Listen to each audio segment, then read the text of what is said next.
بسم اللہ الرحمن الرحیم۔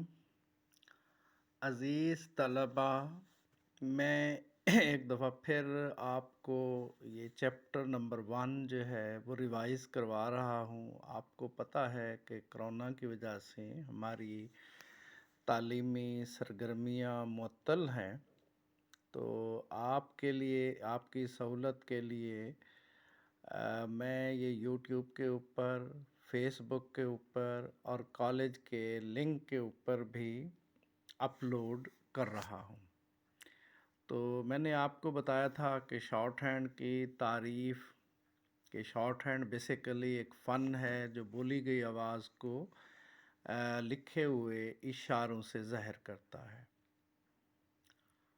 اچھا، نمبر 2، شارٹ ہینڈ کو جب ہم ٹرانسکرائب کرتے ہیں تو اس میں ہم اس بات کا خیال رکھتے ہیں کہ جو اشارے ہم بنا رہے ہیں وہ آواز کے مطابق ہوں، نہ کہ سپیلنگ کے مطابق۔ اچھا، اب ہمارا جو فوکس ہے آج کہ شارٹ ہینڈ کیا ہے، کانسوننٹس کیا ہیں۔ کانسوننٹس کا مطلب یہ ہوتا ہے کہ جب گلے میں رکاوٹ ہو، زبان تالو سے لگے، ہونٹوں میں حرکت ہو، اس وقت جو حرف ادا ہوتا ہے وہ کانسوننٹس کہلاتا ہے۔ کانسوننٹس کے 4 گروپس ہیں: street down, straight up, horizontal اور کاروس۔ آج جو پہلے 6 کانسوننٹس میں آپ کو پڑھا رہا ہوں یہ اسٹریٹ ڈاؤن ہے، ان کی آواز اوپر سے نیچے کی طرف آ رہی ہے، پی بی، ٹی ڈی، جے جے وغیرہ۔ اچھا، اب آپ کے کتاب میں دیکھیں گے تو ان کے ساتھ تیر لگا ہوا ہے، تو جس سمت میں تیر جا رہا ہے اسی سمت میں آپ نے کانسوننٹس کو لکھنا ہے، اور یہ جوڑوں کی صورت میں ہے، ان میں ایک لائٹ اور ایک ڈارک کا جوڑا ہے، ٹھیک ہے۔ جس کو آپ نے لائٹ سائن سے لکھنا ہے اس کی آواز ہلکی آتی ہے، جس کو آپ نے ڈارک سائن سے لکھنا ہے اس کی آواز ڈارک آتی ہے، بھاری آتی ہے۔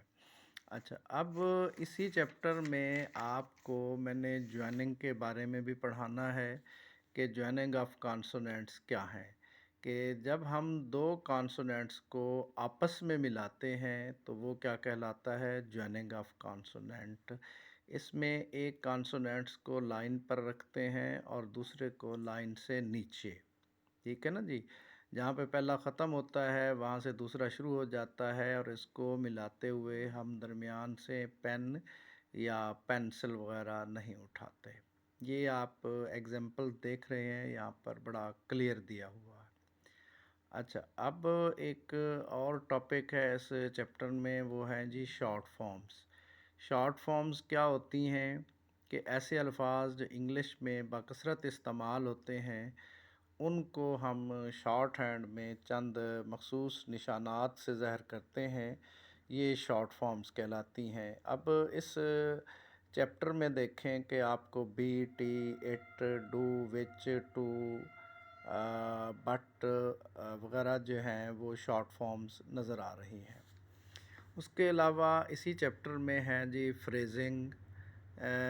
جب 2 یا 2 سے زیادہ لفظوں کو آپس میں ملایا جاتا ہے تو اسے ہم فریزنگ کہتے ہیں۔ فریزنگ میں پہلا جو لفظ ہے وہ اوپر اور دوسرے کو وہاں سے شروع کرتے ہیں جہاں پہ پہلا ختم ہوتا ہے۔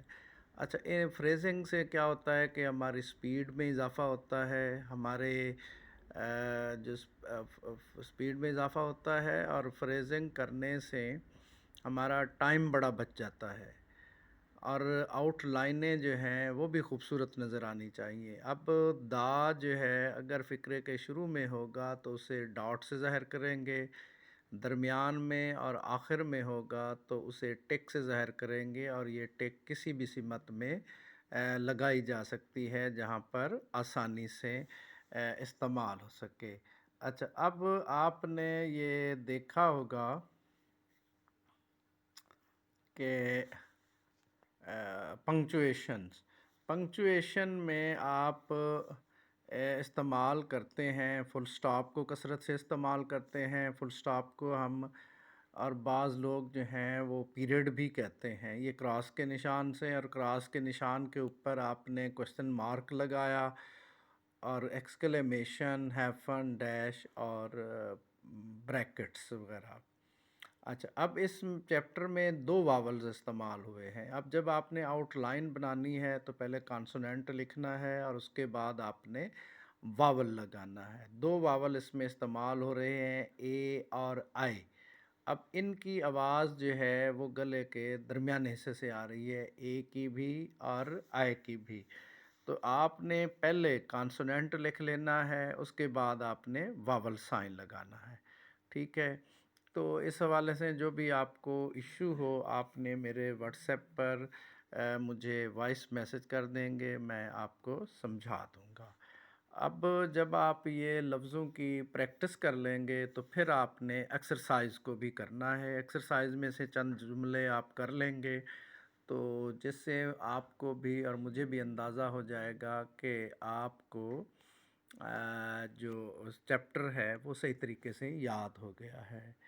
اچھا، اب اگر آپ نے کوئی انگریزی میں بڑا لفظ لکھنا ہوتا ہے، پراپر ناؤن کو ظاہر کرنا ہوتا ہے تو اس کا پہلا لیٹر بڑا لکھتے ہیں، لیکن شارٹ ہینڈ میں ایسا نہیں ہے۔ اگر آپ نے شارٹ ہینڈ میں کسی پراپر ناؤن کو ظاہر کرنا ہے تو اس کے نیچے 2 لائنیں لگا دیں گے تو وہ پراپر ناؤن ظاہر ہو جائے گا۔ جیسے آپ کو ایب میں 2 لائنیں لگی ہوئی ہیں تو اس کا مطلب یہ ہے کہ ایب جو ہے وہ پراپر ناؤن ہے۔ اچھا، اب میں آپ کو یہ جو ایکسرسائزز ہیں وہ بول دیتا ہوں تاکہ آپ لکھنے کی پریکٹس کریں۔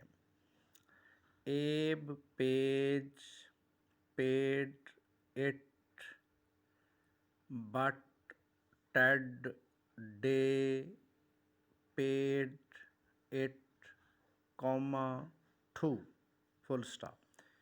ٹیڈ paid the debt which Abe paid full stop. The day Abe paid the debt, comma, Ted paid it to full stop. Add to do it full stop. Pay Ted to aid Abe۔ ٹھیک ہے بچے، آپ اس کی practice کریں گے اور practice کرنے کے بعد مجھے فیڈ بیک دیں گے۔ اللہ حافظ۔